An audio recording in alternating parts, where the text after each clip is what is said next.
Hi, everybody. It's Circle of Hope Pastors. We have a series called Someone Asked. Sometimes we hear these questions, they're from long ago, and sometimes it was last week. This one's from last week, and we might be thinking about it a little ourselves. The question is, what do I do? The church makes me tired. I don't want it to, but it does. So what do I do? We're going to explore that for about 10 minutes. So, Joshua, are you ready to say something about that? Sure. I know what it's like to get tired, and I don't think I've really blamed it on the church before. I see like when there's a lot of activity, opportunities to do meaningful things with others that usually energizes me and some of that's my personality type, but I think the main reason is I want to use these opportunities to further God's mission. And if I can't make it to everything, I feel like that's okay. Yeah, it is kind of hard when people in the church, and I think we who are making this video imply that our meetings are really important, which they are if we're going to have any community. And dutiful people want to do it all, and the obligation of it, the requirement of it, even the sense that I'm going to get in trouble with someone if I don't do something, in itself is, I think, makes some people tired. I mean, just in advance, just in prospect of all that stuff I've got to do. They may never do it anyway, but just the thought of it makes them so something that it requires them not to be either as lazy or as um, committed or as occupied as they normally are. It's hard. Yeah, it's definitely hard. I have a kid shouting behind me where I am right now, and that feels like my life right now. Yesterday, I was in the hospital with my kid getting a cast, and well, actually, that was the day before yesterday. I don't even know what days are happening. My life, I was just reflecting, is it can be very distracted, and oh, there goes the kid. So maybe we'll have some quiet. Um, uh, but the sense of like this overwhelming reality, like it's always happening.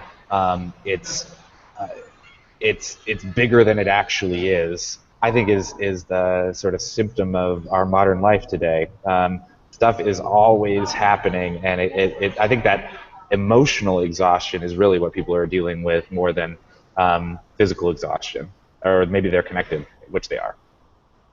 Yeah, I'm glad we're talking about it because I think that talking about it really can help bring like a reassurance, especially if we feel the obligation or the expectation with certain people in particular.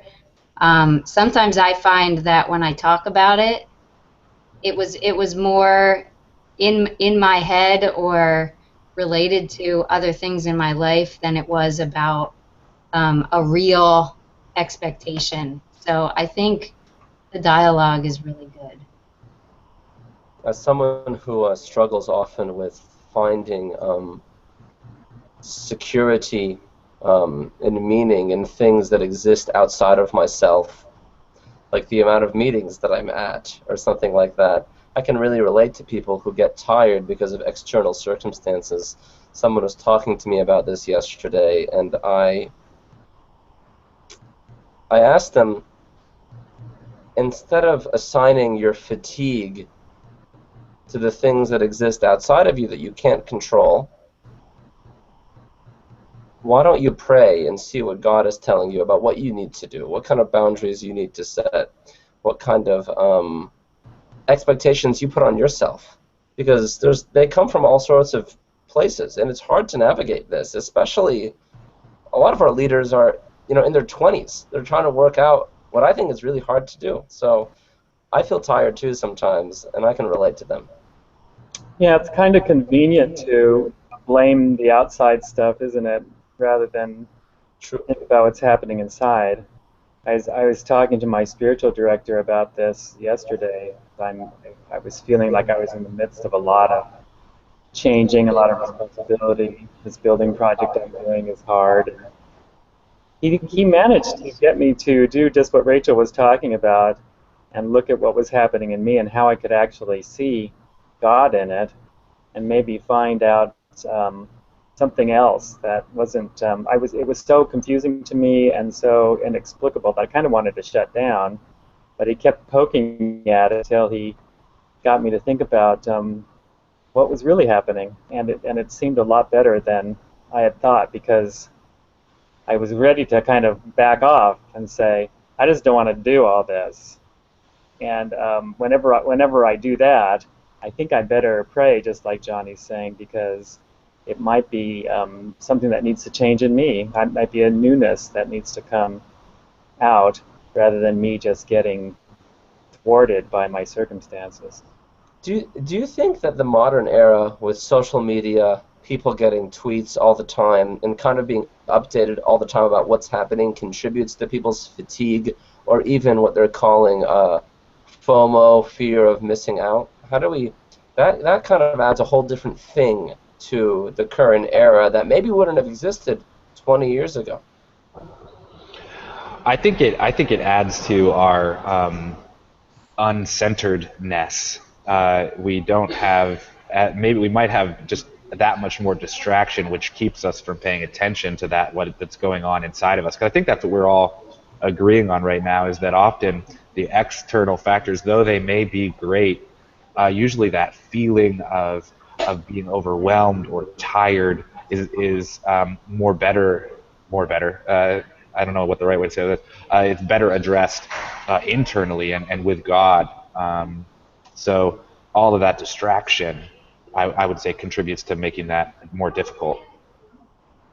I agree, Ben. I think it's hard enough to have a conscious internal life, and the pace that social media in general can come at us is pretty rapid, and so it requires some real intention and creativity to be conscious about what's going on in us and let God get in there.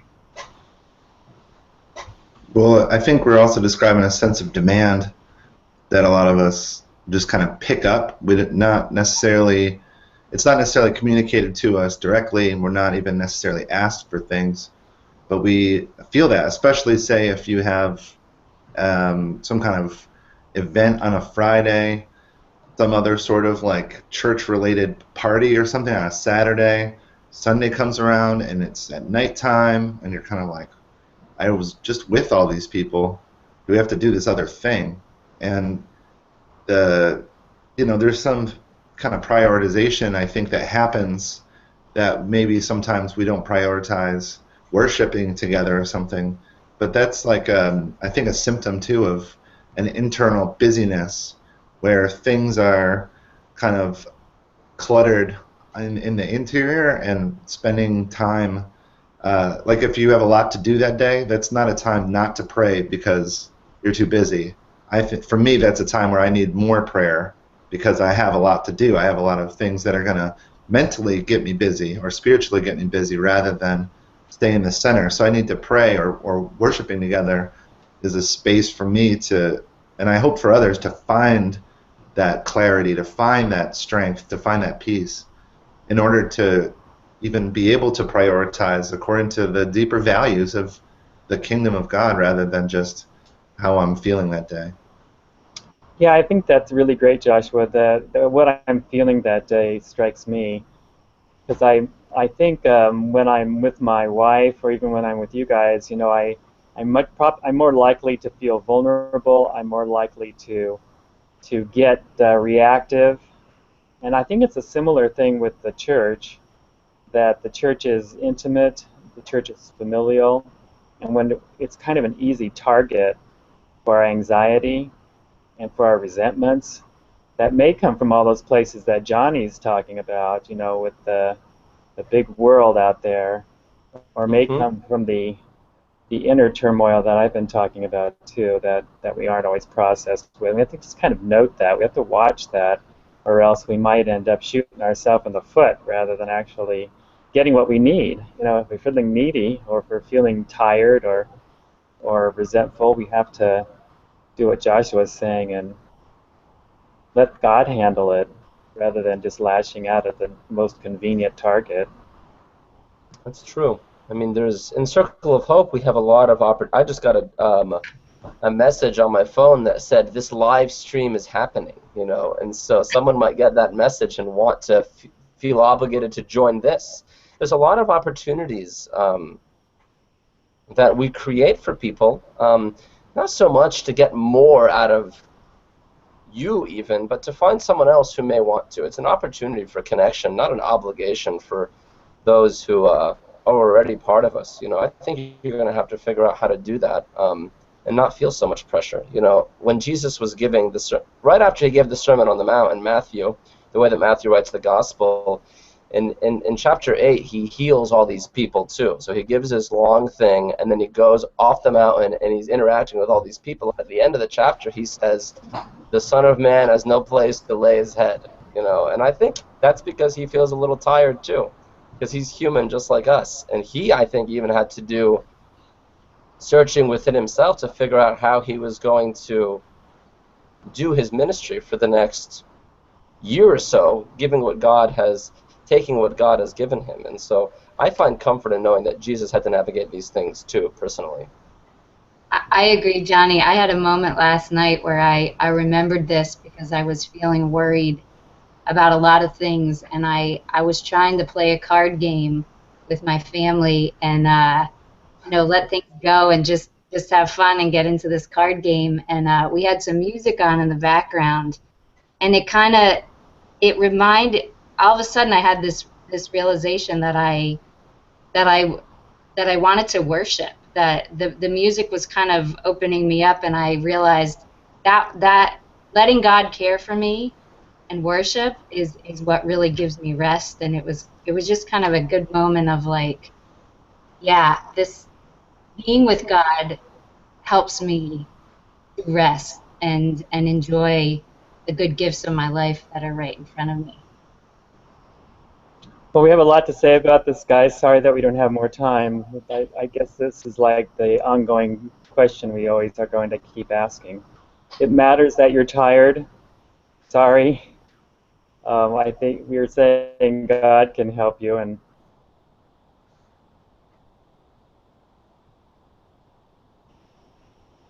soon.